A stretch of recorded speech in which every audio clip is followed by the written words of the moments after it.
সাতক্ষীরার আশাশুনিতে বিনা চাষের সরিষা আবাদে উজ্জ্বল সম্ভাবনা দেখা দিয়েছে। লবণাক্ততা ও জলাবদ্ধতা মোকাবেলা করে অনেক কৃষকই এগিয়ে এসেছেন পতিত জমিতে বিনা চাষের সরিষা আবাদে। লবণাক্ততার কারণে শুধু ধানের চাষ ছাড়া অন্য কোনো ফসল চাষ করতে পারি না এই এলাকায়। তো এবছর উন্নয়ন প্রচেষ্টা সমিতির মাধ্যমে কিছু শস্য বীজ আমাদের দিয়েছে, সেটা থেকে আমরা চেষ্টা লাগাইছি। এখন যদি ভালো ফলন হয় আর বছর আবারও চেষ্টা করব এই ফলানোর জন্য। আশাশুনি উপজেলার বড়দল ইউনিয়নের নরেরাবাদ গ্রামের বিলে এখনও রয়েছে আমন ধান কাটার পর থেকে যাওয়া গোছগুলো। এরই মধ্যে বেড়ে উঠেছে সরিষা গাছ, ফুলে ফুলে ভরে উঠেছে বিলের পর বিল। যদিও এসব সরিষা ক্ষেতের পাশের জমিগুলো পড়ে রয়েছে পতিত অবস্থায়। আমরা এই উন্নয়ন প্রচেষ্টা থেকে উদ্যোগ পেয়ে আমাদের এই লবণাক্ত এলাকায় আমাদের নতুন সরিষা চাষ শুরু করেছি। আমাদের ফসল যথেষ্ট ভালো হয়েছে, আর মনে করেন একটু নাভি হয়েছে। আমাদের ধান থাকে, তো ধান কাটার পরে আমাদের এই সরিষা চাষটা শুরু করেছি। তবে ফসল ভালো হবে আশা রাখতেছি। স্থানীয়রা জানান, লবণাক্ততার কারণে তাদের জমিতে শুধুমাত্র আমন ধান হয়, এছাড়া বাকি সময়টাতেই পড়ে থাকে জমিগুলো। এই প্রথমবারের মতো তারা বিনা চাষে বাড়ি 14 জাতের সরিষার আবাদ করেছেন। ইতোমধ্যে তাদের ক্ষেত ভরে উঠেছে সরিষা ফুলে, গাছগুলোতে দানা বাঁধতে শুরু করেছে সরিষা। বিনা চাষের সরিষা আবাদে তেমন কোনো খরচ না থাকায় সকলেই দেখছেন লাভবান হওয়ার স্বপ্ন।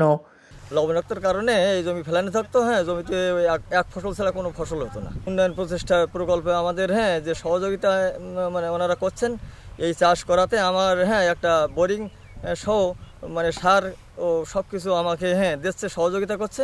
এই বছর আমি 7 বিঘা জমিতে সরিষা চাষ করছি, কিন্তু বিনা চাষে এতে আমার মোট খরচ হলো 10,000 টাকা 7 বিঘা জমিতে।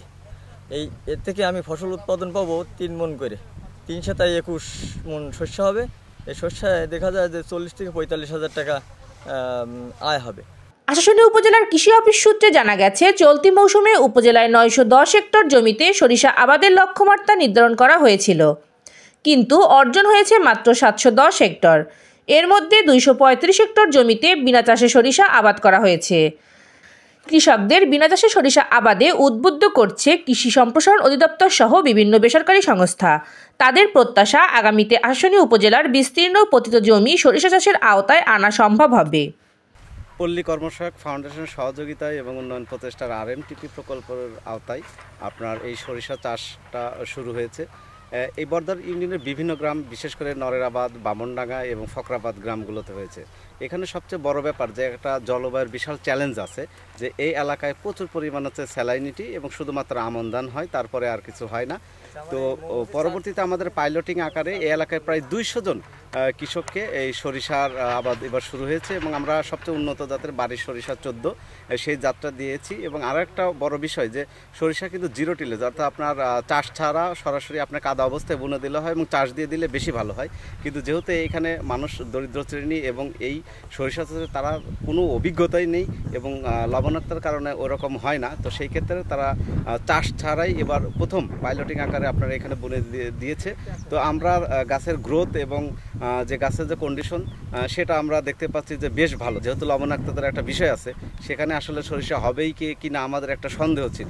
কিন্তু RMTP প্রকল্পের আওতায় যখন 200 জনের অধিক কৃষককে দেওয়া হয়েছে, আমরা ম্যাক্সিমাম কৃষকের এখানে দেখতে পাচ্ছি যে অনেক সুন্দর এবং সরিষার ফলন এখন পর্যন্ত খুব ভালো। তো আমরা আশাবাদী যে এই রকম যদি শেষ পর্যন্ত ফলনটা পাওয়া যায়, তো এইখানে যে শত শত একর জমি যে পড়ে আছে, আগামীতে সব এই সরিষা চাষের আওতায় চলে আসবে।